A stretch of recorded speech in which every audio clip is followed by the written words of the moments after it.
Hi BookTube, this is Juan from Just One Reader, and today I will be answering a great new tag that was just created by Sarah from Hardcover Hearts, and it is called the Under Further Consideration tag. And I think it's just so creative and yet so simple.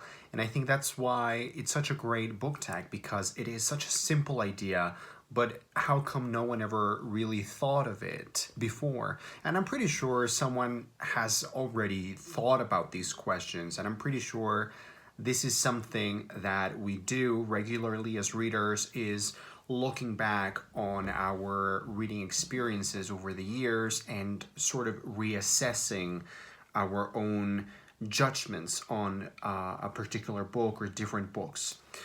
So, the Under Further Consideration tag is a tag in which you have to choose some years in your life, in your reading life, and then for each year you have to choose 3 books. One book is a book that you were overly generous to. So this is a book that you rated really highly, and under further consideration, now looking back, you are like, maybe I shouldn't have been so generous to that book. The second book is the opposite. It's a book that you rated not as high as you probably think you should have. And then the third one, and I think this is really the most important one, or my personal favorite of this batch, is select a book for that year that you really remember, something that really represents that year to you, or something that just stuck with you in a strong way for a certain reason. And so that's what this book tag is about, and that's what I will be doing. Now, before I get into that, I want to show you something that is really cool, at least I think so. And this is something that I've never shared with anybody else in my life, because I've always felt sort of ashamed of it. Like it's actual physical evidence of what a big dork I am, and I've always been. So, okay, so this is the first time that anyone has ever seen this. So this is the first time that this has been seen by a set of eyes that is not my own. Okay, so this is a book that it's like a ledger book that I've always kept. Well, not always. I've kept it since 2004. So when I was 12, 13, I've kept this book. And this book is pretty much Goodreads. It's a Goodreads before Goodreads existed. So it was a pre-Goodreads system in which I would lodge every single book that I read. And let me show you. So this is an example. I would choose, like, here. This is 2004, and this is what I would do. I would write, let me get closer to you. So I would write the pages, the number of pages in a book. Then I would write the title. And next to the title, you can see there's a star rating. You can see that. So for example, this is Harry Potter. This is a series of unfortunate events. Molly Moon, a series of unfortunate events again. A lot of series of unfortunate events, actually. And then I would also write the name of the author right here. Michael Moller. Oh, that was a great book, actually. That was really great. And then I would write how long it took me to read that particular book. So, well, this is of course in Spanish, but it was the way that I had of keeping track of my reading and feeling motivated and feeling this rush that we all feel when you go on Goodreads and you select a book, you mark a book as read, and you finish a book and you can now claim it as read.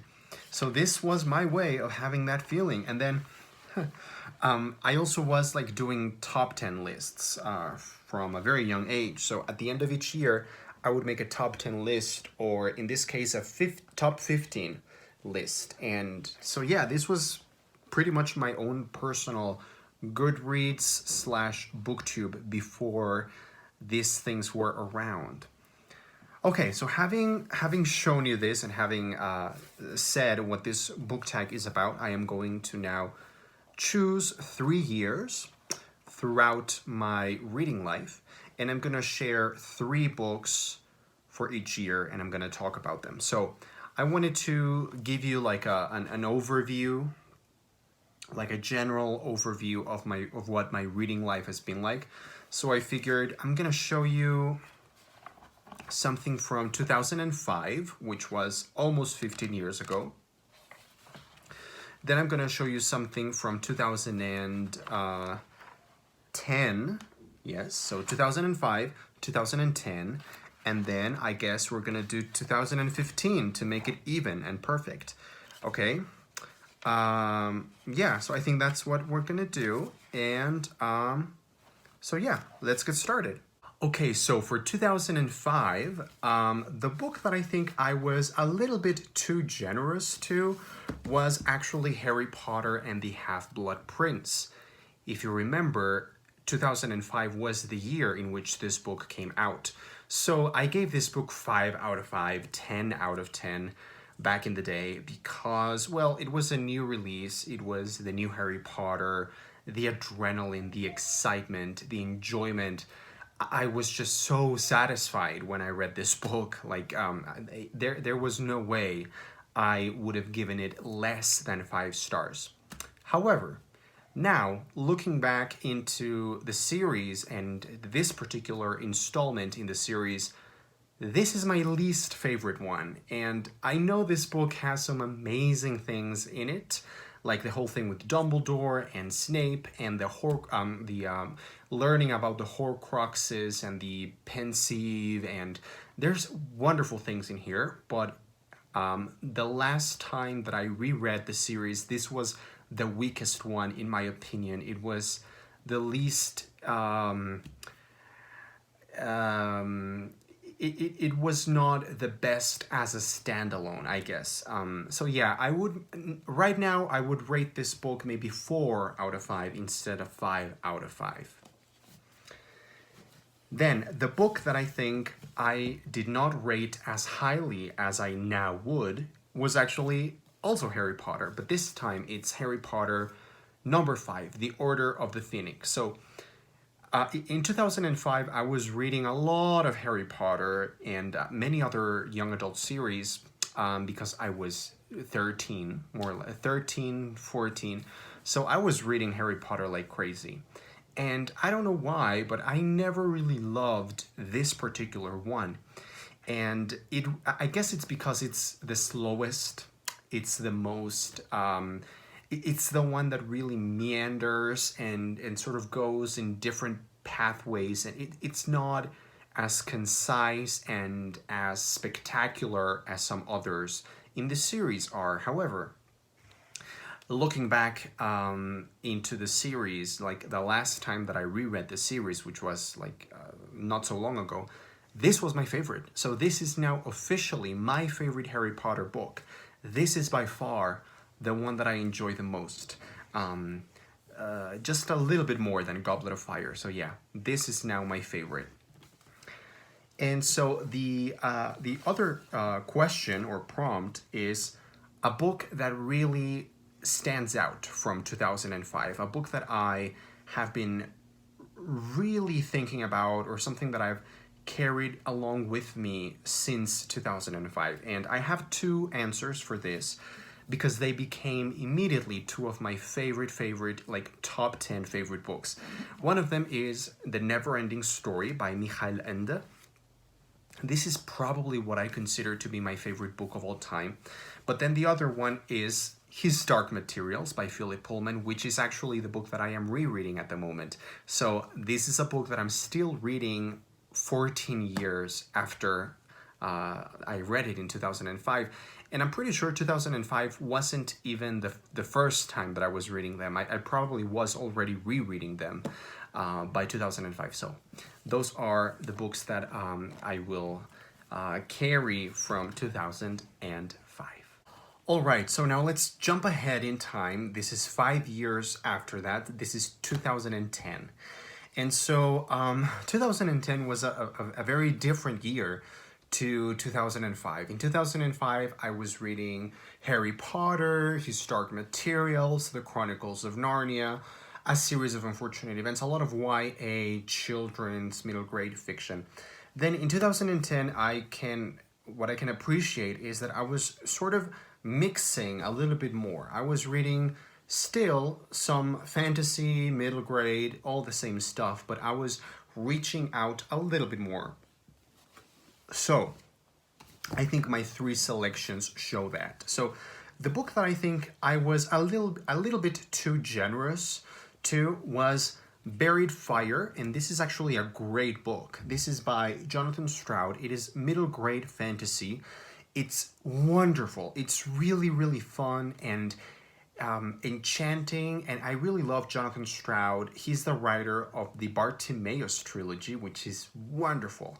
And this is a middle grade standalone fantasy book, and it's just so much fun and so interesting, mythological, sort of medieval.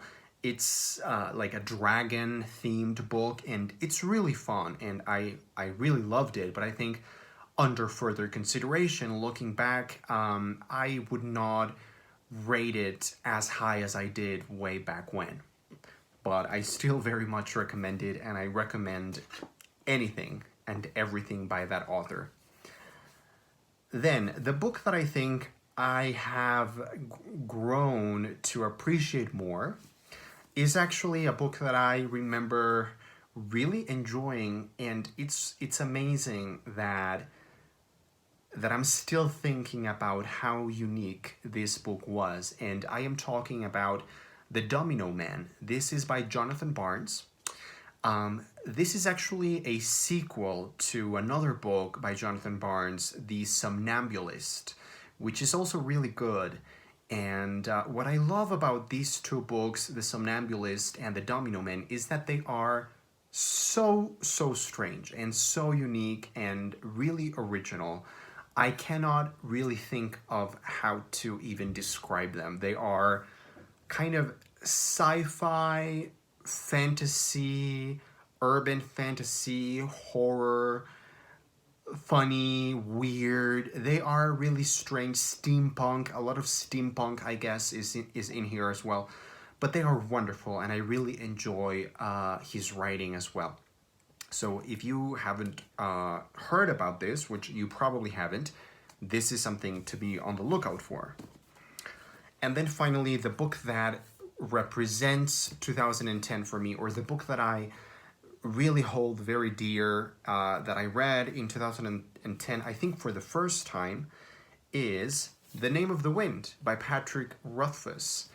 This is a book that I love. It's a book that I've read a couple times, and I want to read it again soon before the new book and the final book in the trilogy comes out. So this is just a beloved fantasy book, and yeah, it's the one from 2010 that I really remember and that has really stuck with me. And finally, we reached 2015, so this was almost 5 years ago. It still feels very recent, very fresh, and yet at the same time, I can definitely see that there has been a big difference in my reading since 2015. So in 2015, I was still reading a lot of YA, like a lot. I was still reading a lot of middle grade, not as much, but I was still reading middle grade. And I was just starting to read what I am mostly reading now, which is more literary fiction kinds of novels, you know, the thing that you can see in my channel most of the times nowadays. So, anyway, the book that I think I was overly generous to, and please don't kill me because I know that people revere this book, and don't get me wrong, I really liked it, but I think I was just a little bit too generous, and that was The Night Circus by Erin Morgenstern.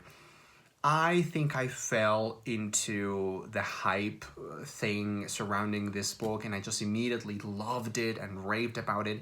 And yes, it is really good in terms of its atmosphere and its lyrical descriptions of certain things, but the plot is kind of a mess. So yeah, I would maybe give this book now like a 4-star rating, and that would be very generous. Then, the book that I think I didn't really appreciate when I first read it was The Secret History by Donna Tartt. So this was my favorite read of last year, 2018, because I read it in English, and I just realized that it was so great. But when I first read it in 2015, I read it in Spanish, so this was not the one that I read. I read it in Spanish. And I thought it was good, but I did not see the allure that everybody else saw. So I gave it 4 stars, and that was it. So I didn't get it at the moment. 4 years or 3 years after reading it for the first time, I came back to it and I adored it. And then finally, the book that I really, really loved and that has stuck with me from 2015 was actually a middle grade book, and it is a book that I'm always recommending to everybody because I guess it is one of my favorite books, and it has that kind of joyous, charming quality that I really enjoy in middle grade books. So this is actually a Mexican book. This is El Libro Salvaje. I guess in English that would be The Wild Book. It is written by Juan Villoro, and it's wonderful. It really is one of the most beautiful, charming, delightful, heartfelt stories. It's about this boy who finds himself in a bizarre situation where there's a lot of books and labyrinthine kind of libraries underground. It's just wonderful, delightful, and really heartfelt. So yeah, this is the book that I have really kept with me from 2015. And that's it. That's the book tag. That's the under further consideration book tag. I think it's a great exercise. It's very fun to look back into your reading history and think critically about yourself as a reader and judge your own judgment. So I would like to tag some people. I'm going to tag Alex from What Page Are You On? I am also going to tag Jason from Chapter and Verse, and Kelly. I am going to tag Leo from A Little Book Life, and I am going to tag Steve Donahue because, well, it's sort of mandatory at this point. So that's it. Thanks for watching, and I think I'm gonna sing a little bit, something for you guys. I think this video is already way too long, but I think a little song is coming. When I was young, I never needed anyone, and making love was just for fun. Those days are gone.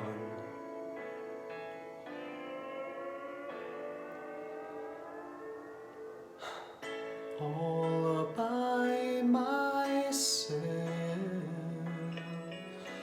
Don't wanna be all by myself anymore.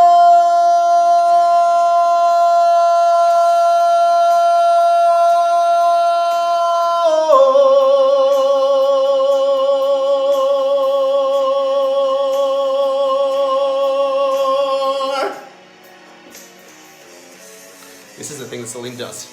All by myself,